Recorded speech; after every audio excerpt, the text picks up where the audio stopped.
How much do you have to hate the people around you to say nothing about hell? Okay, I found Christian TikTok. Strap in, it's about to get weird. Let's get into it.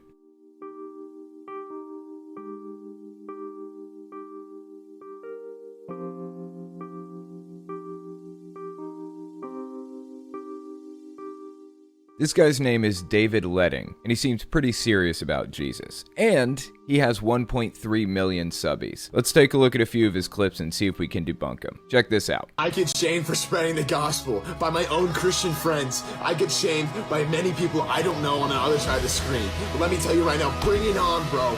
Bring it on. I'm not gonna stop. I don't care about your words. They're nothing. They're nothing. But God's words are everything, and I will not stop sharing them. Come at it, man. I want to set the tone for this video. I have no interest in shaming this dude. I don't believe in insulting or attacking people. I try to criticize ideas, not people. But sometimes I use the things people say as examples of bad ideas and how widespread they are. So keep that in mind as we go through some of these clips. Let's watch the next one. You don't believe in God because there's a lack of evidence. You don't believe in God because it's too hard. You don't want to believe in God because that means you have to be responsible for your actions. That means your morality actually means something. Your choices have consequences. You don't want to believe in God because that means you have to obey Him. Because you don't want to stop watching your porn.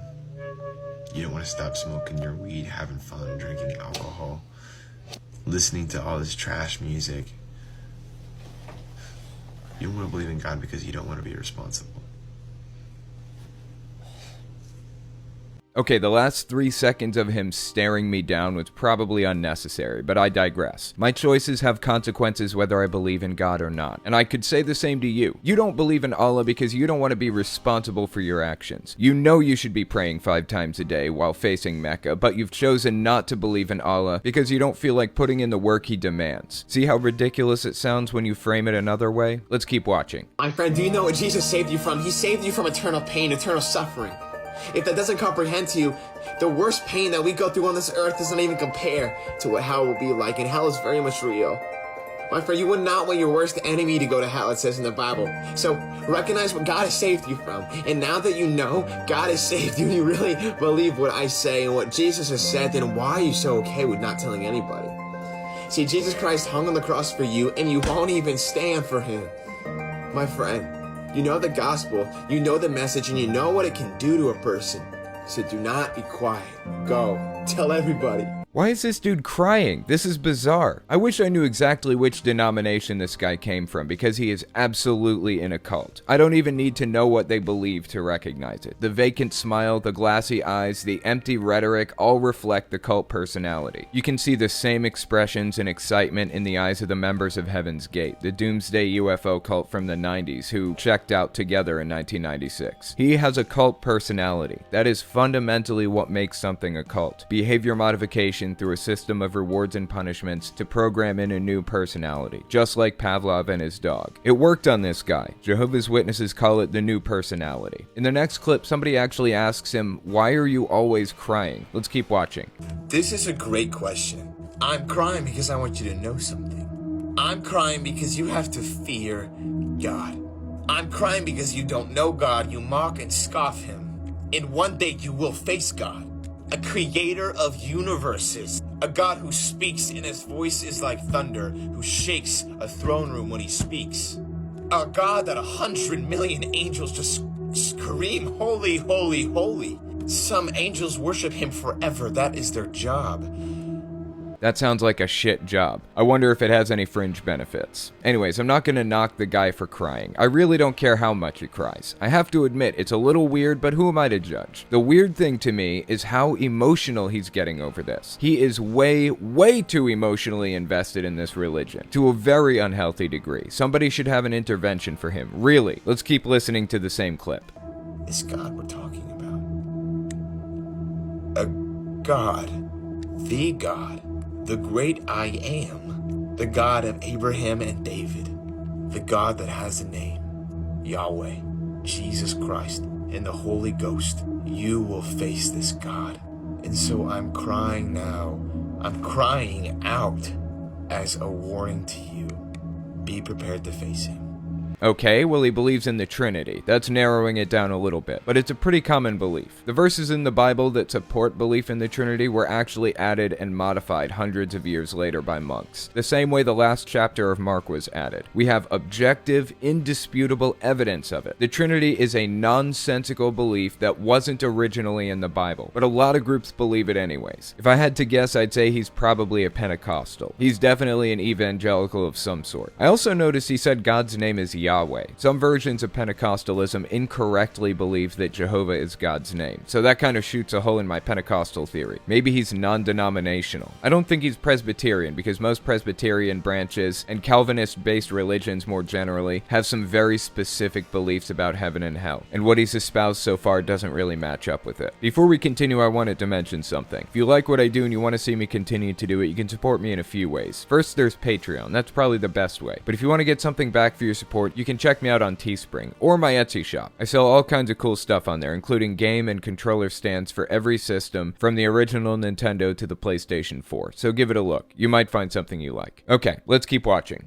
Here's the thing: following Jesus is not a have to. It's not you have to stop watching porn. It's not you have to stop listening to bad music. It's not you have to stop doing these negative things. You have to stop partying. You get to. You get to choose to not follow the world and what it offers. It's not a have to. It's a get to. Worshiping Jesus, it's not a have to sing the next song. It's a you get to. Suffering for Jesus, it's not a have to suffer for Jesus. It's a get to suffer. Interesting way of reframing it. Jehovah's Witnesses do the same thing, although this guy obviously isn't a Jehovah's Witness for a variety of reasons. But Jehovah's Witnesses are limited in what they're allowed to do in all kinds of ways. They can't be close friends with outsiders. They certainly can't marry outsiders. They can't read Harry Potter, they can't read Lord of the Rings, they can't celebrate Christmas or birthdays or Thanksgiving or any of that. Their lives revolve around the religion. When a group is extremely oppressive like that, you have to come up with an explanation for why you're better off being a member. This is called reframing propaganda. Somebody taught this kid propaganda techniques well, probably by using them on him, sadly. Watzlawick, Weakland, and Fish described reframing like this. To reframe, then, means to change the conceptual and/or emotional setting or viewpoint in relation to which a situation is experienced, and to place it in another frame which fits the facts, quote-unquote, of the same concrete situation equally well or even better, thereby changing its entire meaning. Reframing propaganda is pretty common in extreme religious circles. Let's watch the next one. David, why are you so insane? David, why are you so crazy? Why do you take this Christian thing so far? You do too much. My friend, I care more about my eternity than I do in this small little world. I'd rather take 80 years of suffering than have my eternity be suffering. I'm not crazy. I promise you I'm not. I'm thinking ahead. Are you? This is the direct result of behavior modification. You can see it clear as day. Using a system of rewards and punishments to mold the person's personality into what you want it to be. This is extremely sad. The kid is so brainwashed, he doesn't even realize it. Somebody in his life has been using heaven and hell, and almost certainly other carrots and sticks, to modify his personality into something more useful to the group. I'm not shaming this dude. Really, I feel bad for him. I hope he can escape this one day. Let's watch the next clip. This is my last message on TikTok. And yeah, this time I am crying for all the people who comment that. And I'm crying because I'm worried about something, man. If I could give you one last piece of advice, is are you prepared? Are you prepared to meet Jesus Christ? Because you will meet him, and you'll know him here. And you will meet him, or you will know him after you're dead. And I pray you know him before you meet him.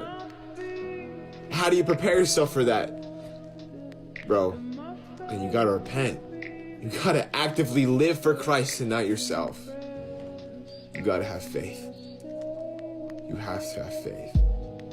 With those two things, oh man,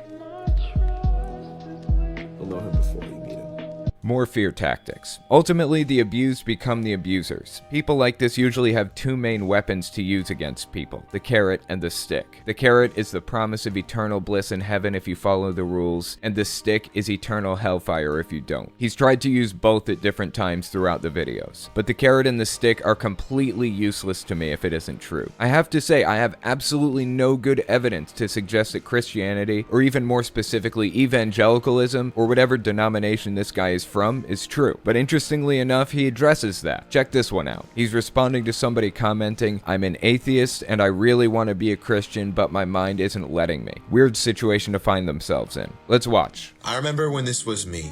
I remember when I desperately wanted to believe in Jesus Christ. I just couldn't for some reason. Something was blinding me. It got to the point where I was bawling, weeping, and just crying out to nobody at that time. But I wanted to believe in God so bad, I just couldn't. I was watching Case for Christ, and after I watched the movie, I was in tears. Not because the movie was emotional, because I wanted to believe in Jesus so bad. I thought this was me, but it's not. 2 Corinthians 4:4, Paul clearly says Satan blinds non-believers. People who refuse to believe in God, they think they've outwitted the system. In all reality, Satan has just outwitted them, me, and you.